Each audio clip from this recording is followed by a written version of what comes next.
بسم اللہ الرحمن الرحیم صلی اللہ علی حبیبہ محمد وآلہ وبارک وسلم۔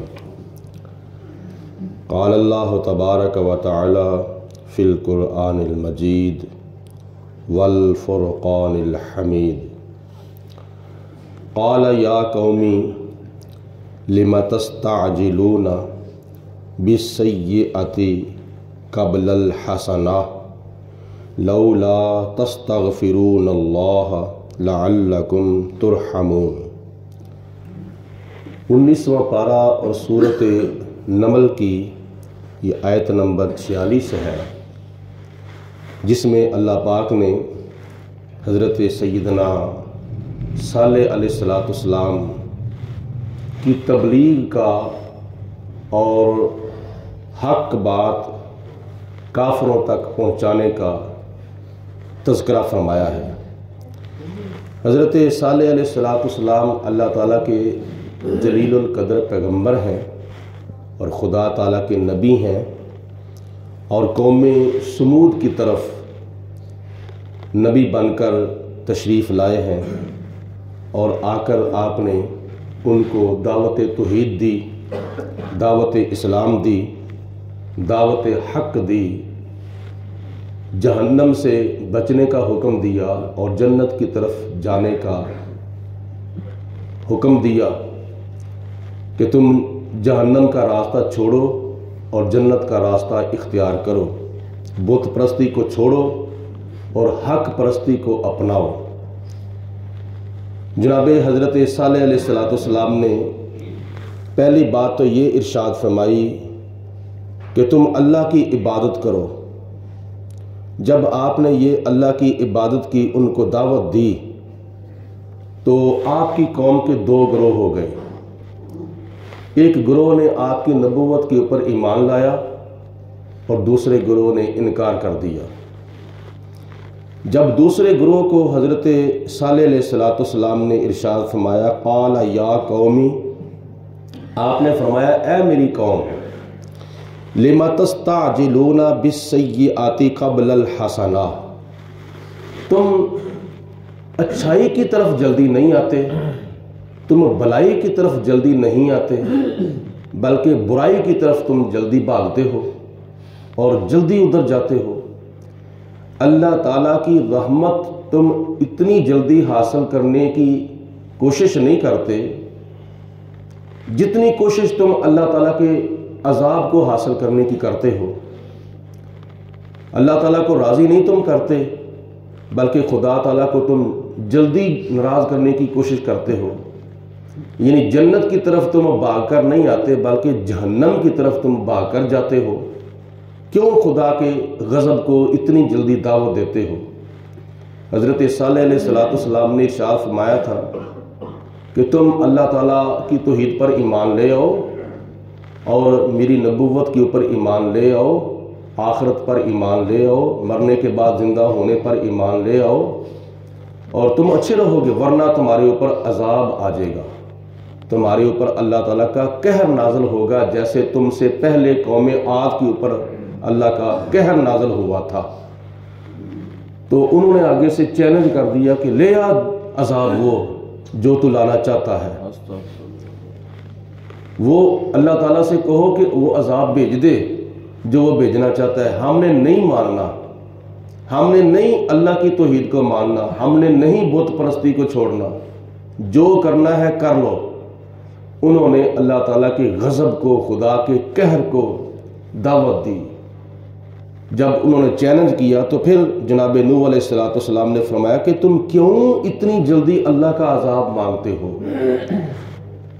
اتنی جلدی تم نیکی کی طرف نہیں آتے جتنی جلدی تم برائی اور گناہ کی طرف جاتے ہو۔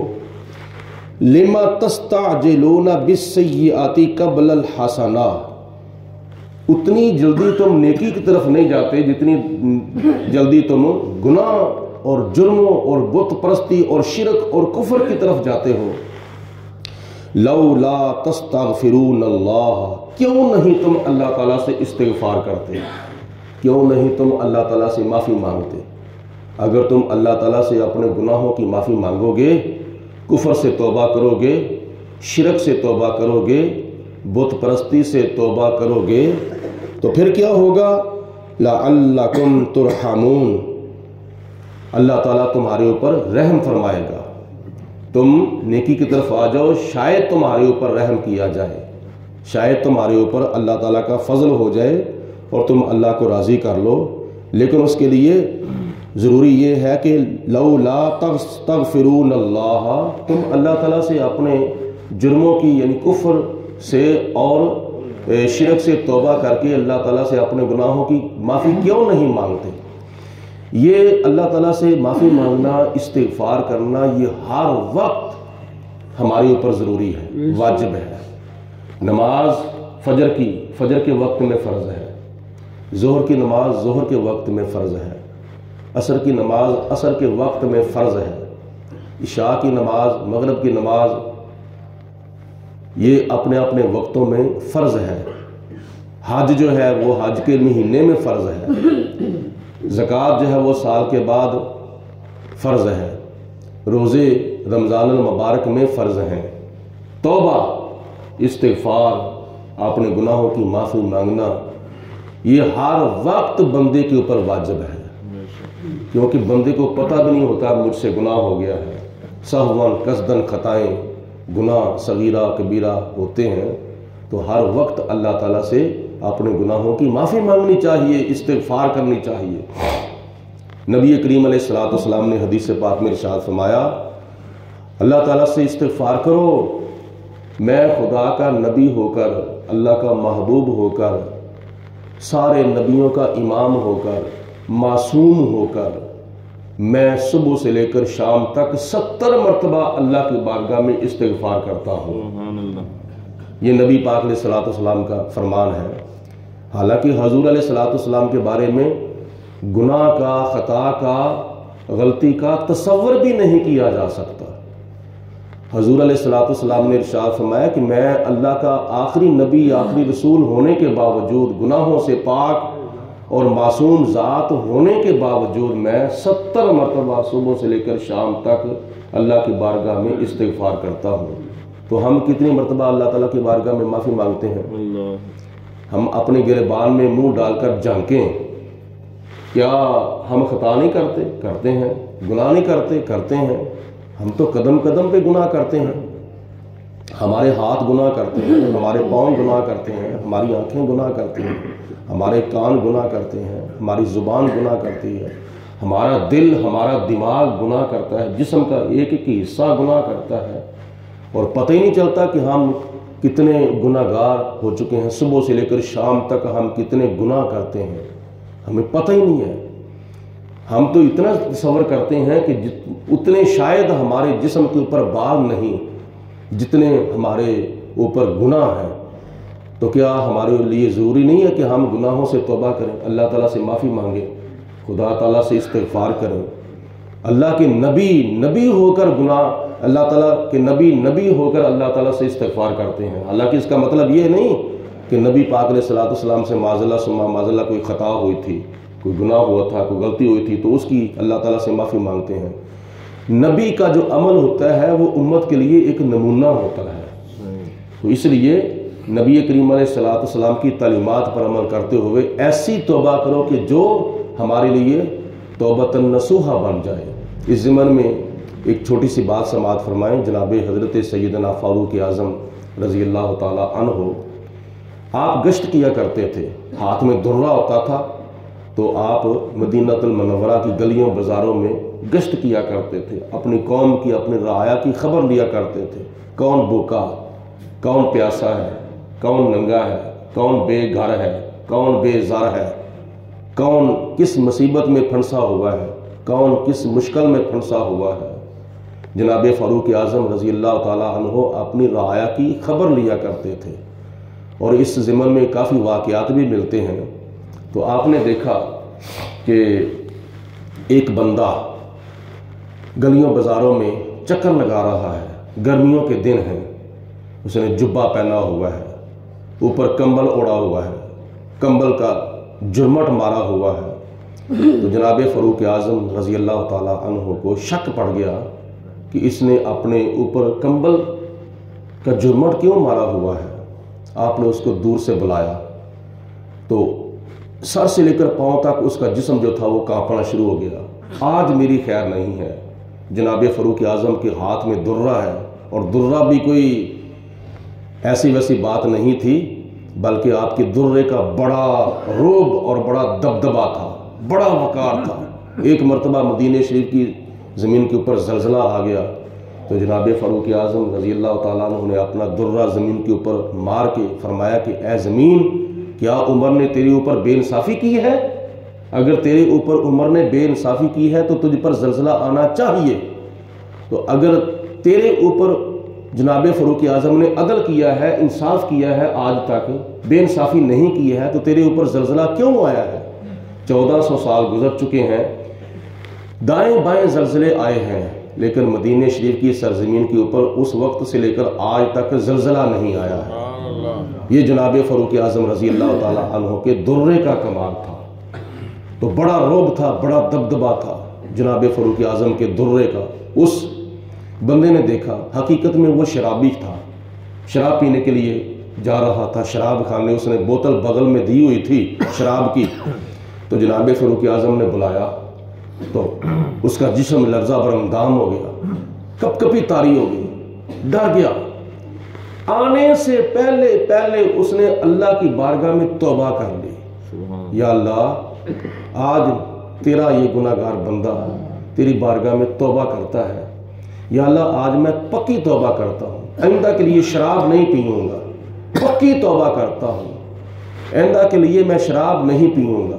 اب پکی توبہ کرنے کا نتیجہ کیا ظاہر ہوا؟ پکی توبہ کرنے کی برکت کتنی ہوئی، سماعت فرماؤ۔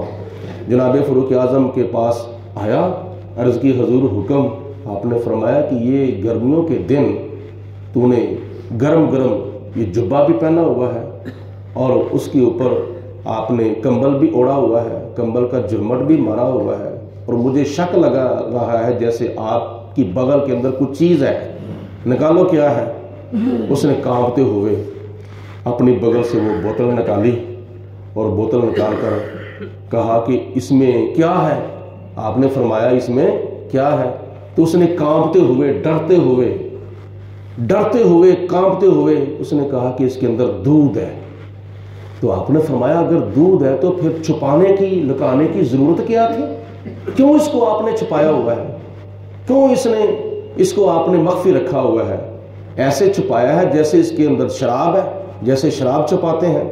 آج بھی کئی جگہوں پہ شراب کی بوتلیں جو ہیں وہ برآمد ہوتی ہیں، اور ایسے لوگوں سے برآمد ہوتی ہیں جن کے اوپر توقع ہی نہیں ہوتی کہ یہ شراب پئیں گے۔ اللہ تعالیٰ کی ذات بچنے کی توفیق دے اور اوروں کو بھی بچانے کی توفیق دے۔ اس نے کانپتے ہوئے بوتل نکالی، فرمایا اس میں کیا ہے؟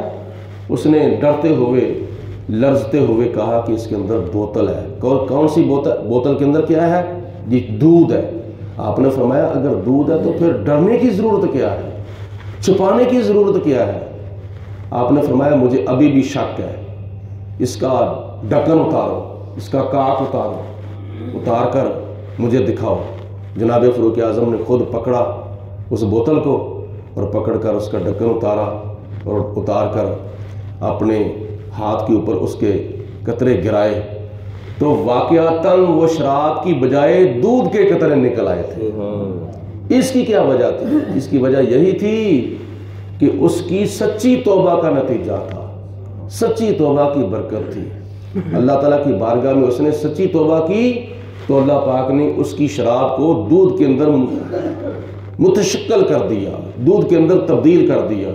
آج بھی اگر ہم گناہوں سے توبہ کریں تو توبہ کی برکت، سچی توبہ کی برکتیں ہمارے شامل حال ہو سکتی ہیں، سچی توبہ کے اثرات ہمارے جسم کے اوپر مرتب ہو سکتے ہیں۔ ورنہ دیکھ لو ایک بندہ ننگے سر پھرتا ہے تو اگر وہ توبہ کر لے کہ میں نے ننگے سر نہیں پھرنا، میں نے سر کے اوپر ٹوپی پہننی ہے، امامہ شریف باندھنا ہے، تو پھر دیکھو ننگا سر سونا لگتا ہے یا سر کے اوپر ٹوپی سونی لگتی ہے؟ امامہ شریف سونا لگتا ہے، اس کا سر پہلے سے سونا لگے گا یا کوجا لگے گا؟ نمبر 2، اگر کوئی بندہ داڑھی منڈاتا ہے تو داڑھی رکھ لے نبی پاک علیہ السلام کی مردہ سنت کو زندہ کر کے 100 شہیدوں کا ثواب حاصل کر لے تو اس کے بعد اپنا چہرہ دیکھے، پہلی تصویر دیکھے اور دوسری تصویر دیکھے، داڑھی منڈانے کے دوران تصویروں کو دیکھو اور داڑھی رکھنے کے بعد اپنی تصویروں کو دیکھو، پھر تم فیصلہ خود ہی کرو کہ خوبصورت اور پیارا اور سونا چہرہ کون سا لگتا ہے۔ آج بھی سچی توبہ کے اثرات جو ہیں وہ ہمارے جسموں کے اوپر مرتب ہو سکتے ہیں۔ خوبصورتی انگریزی ماحول میں نہیں ہے، خوبصورتی یہود و نصارہ کے کلچر میں نہیں ہے، خوبصورتی ہے تو نبی پاک علیہ السلام کی سنتوں میں ہے۔ دونوں عالم میں تمہیں مقصود گر آرام ہے، اس کا دامن تھام لو جس کا محمد نام ہے۔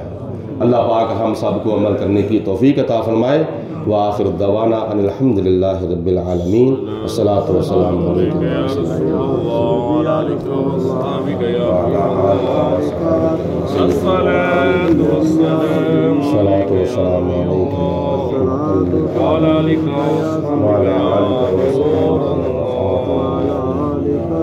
اللہم صلی علی سیدنا و مولانا محمد معدن الجود والکرم وآلہ واصحابہ وبارک وسلم۔ ربنا آتنا فی الدنیا حسنۃ وفی الآخرۃ حسنۃ وقنا عذاب النار۔ اللہم اید الاسلام والمسلمین، اللہم اید الایمان والمؤمنین، لا الہ الا انت سبحانک انی کنت من الظالمین۔